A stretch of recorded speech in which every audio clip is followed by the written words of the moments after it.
ये तस्वीर गौर से देखिए और पहचानने की कोशिश करिए कि ये कौन है। उत्तर प्रदेश के लोग तो कम से कम जान ही गए होंगे कि ये कौन है। ये बीजेपी सांसद सत्यपाल सिंह हैं, जिनका बागपत से ताल्लुक है। सांसद सत्यपाल सिंह ने एक ऐसा बयान दिया है जिसके बाद वो लगातार सुर्खियों में हैं और आज इन्हीं सुर्खियों का तारुफ हम आपसे करवाएंगे 3 ऐसी तस्वीरों के साथ जो सांसद महोदय ने बयान दिया है। वो तस्वीरें उनके बयान से बिल्कुल सही संबंध रखती हैं। पहली तस्वीर तो सांसद सत्यपाल सिंह की है, लेकिन दूसरी तस्वीर जो आप देखेंगे इसमें लक्ष्मी जी और लक्ष्मी जी का आसन कमल दिखाई देगा। लक्ष्मी जी के हाथ में भी कमल होता है और सांसद महोदय ने दावा किया है कि अगर कमल को वोट नहीं दिया, अगर बीजेपी को वोट 2024 में नहीं दिया तो मां लक्ष्मी नाराज हो जाएंगी। सत्यपाल सिंह ने शास्त्रों का भी हवाला दिया और उन्होंने कहा कि शास्त्रों में कहा गया है कि मां लक्ष्मी को कमल बहुत पसंद है, घर में आपको कमल रखना ही होगा और कमल घर में रखने के साथ ही आपको कमल की पार्टी को भी जितवाना होगा। अगर ऐसा नहीं किया तो मां लक्ष्मी नाराज हो जाएंगी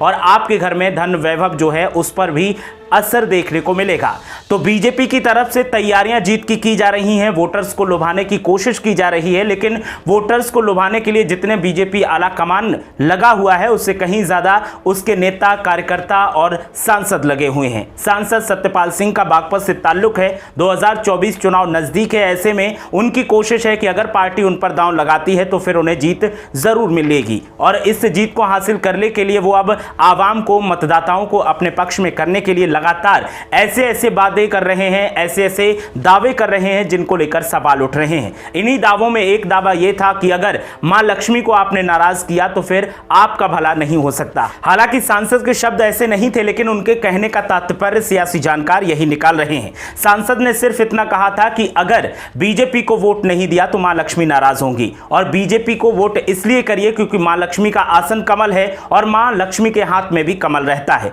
सिर्फ सत्यपाल सिंह ही नहीं, और भी बीजेपी नेता हैं जो लगातार तैयारियों में लगे हैं और तैयारियों को परखने के साथ ही आवाम की नब्ज भी टटोलने की कोशिश कर रहे हैं कि अगर वो चुनावी मैदान में उतरते हैं तो फिर उन्हें आवाम चुनेगी या नहीं चुनेगी। बीजेपी की तैयारियों की अगर बात की जाए तो बीजेपी की तरफ से भी तैयारियां लगातार जोरों पर हैं और सर्वे का दौर चल रहा है। सर्वे में जो नतीजे निकल कर आ रहे हैं उससे बीजेपी आला कमान के माथे पर चिंता की लकीरें हैं। बीजेपी को लगता है कि अगर पहले से काम नहीं शुरू किया गया तो फिर हार का सामना करना पड़ सकता है और ऐसे में सांसदों को, जो मौजूदा सांसद हैं, उन्हें निर्देश दिए गए हैं कि वो अपने अपने लोकसभा क्षेत्र में अभी से जाकर के आवाम से संपर्क साधने की कोशिश करें ताकि उन्हें आवाम चुने अगर टिकट दिया जाए। और इसी सिलसिले में सत्यपाल सिंह ने जो वादा किया है, जो दावा किया है, वो दावा अब सवालों के घेरे में आ गया है। सियासी जानकारों का कहना है कि ये कोई तरीका नहीं होता आवाम से वोट मांगने का। जिस अंदाज में सत्यपाल सिंह ने आवाम को अपनी तरफ करने की कोशिश की है वो दिखाता है कि सत्यपाल सिंह को भी लगता है और उन्हें भी डर सता रहा है